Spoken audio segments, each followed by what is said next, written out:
Hi everyone, this is Mindy Egan for Honeybee Stamps, and in today's video we are going to be creating a rainbow shaped card. I'm going to start by creating the card base, which is using the Rainbow Builder A2 card base honey cut. So I'm die cutting this from some white cardstock that measures 5.5 by 8.5, and this trims out the perfect rainbow base, including the score line, so that you can just fold this in half to create your rainbow shaped card. The builder die also does these scored lines on the top of your card base so you know where to line up your rainbow. Now I'm taking the rainbow accent, and this is going to cut the large bands of the rainbow.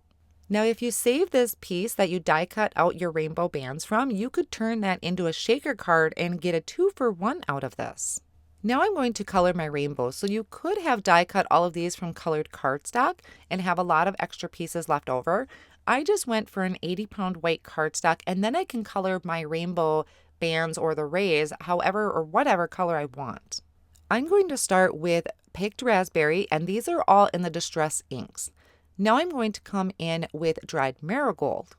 I am working on a waffle flower stencil mat so that my pieces don't slide all over my glass mat, and just applying that ink using a foam blending tool.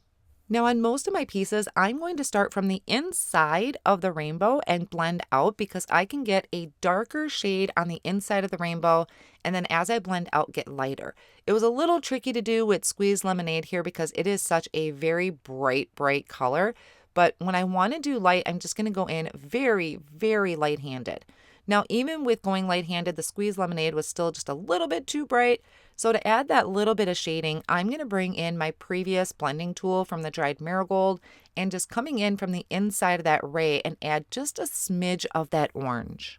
Then I'm going to come in with Twisted Citron. Now, each time in between each color, I am wiping down my stencil mat just with some water and a paper towel, just so I don't cross-contaminate the colors. I want to make sure that they're true to their color. So for my Twisted Citron, it's going to be this beautiful, bright, vibrant green. And then for my blue, I'm going to use Salvaged Patina. And that stencil mat really does help kind of hold things in place while I get this ink blending done. So after I have my rainbow all nice and colored, I'm going to bring in that card base and just show you how these each line up. So there are those little score lines on there that shows you exactly where each one of these goes. There's also going to be a skinny white line that shows up in between those rainbow bands. I'm going to pull out this other die from the Rainbow Accents die set that's going to cut out those skinny strips for in the middle. You could leave them white, but I thought it would look really pretty to have this pretty sparkle in the background.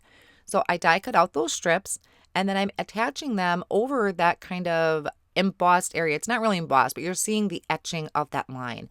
And I'm just attaching each of those with some liquid glue. I also think this would look really pretty if you left it even just like this with those skinny lines. It's the things you see after you complete your card that would make another great additional card. Once I have all those skinny bands on there, I'm going to go through each of my colored rainbow bands, and I am going to add thin pieces of foam behind each one of those bands. Now this may seem a little time consuming or tedious, but this card is really coming together very easy. So to me, doing this isn't really that much work. Now to add those strips, I have some Scotch foam tape that I'm trimming down into thin strips to fit behind my rainbow. And I'm removing the backing on both sides. That's going to allow me to curve this around those arches. So as I finish up adding foam tape behind each of these bands, I like to use my tweezers to kind of help pick it up and place it over the area that it fits into. So now we have all of these bands of the rainbow popped up, and then we have that really pretty glitter paper in between. If you already have some pre-cut thin foam strips, that would work amazing. It's a lot easier than trying to trim your foam tape down into thin strips, but this is what I had at the time, so I made it work. There are a variety of sentiments that you add to the front of this card. Anything really would work. Happy birthday or anniversary, just really anything. Honeybee Stamps does have a rainbow sentiment stamp set that is adorable that I've already used in a previous card. Since I'm still working on some thank you cards for teachers, I'm going to use this Thinking of You Big Time stamp set, and I'm stamping the large thank you in intense black ink on white cardstock. Once I stamp that down twice, I can use the coordinating die to die cut it out, and it gives me two pieces for my sentiment here. I also die cut out some clouds using some white cardstock, and I'm just going to attach that to the bottom of my card using a tape runner. And I'm also going to attach the thank you with my tape runner as well. And I'm going to put it just kind of down kitty corner in the bottom of my card. Now in the picture, you might notice I added some embellishments. So after I kind of sat and played with the card and looked at it, I decided to add some clear gems to my cards and also some highlights to the arches with a white gel pen. And that's going to finish up my rainbow shaped card. This was so quick and easy to put together. I can customize the color of my arches, and it was just really adorable and fun to do. All of the supplies will be listed down below in the video description. Thank you so much for joining me today, and see you again soon.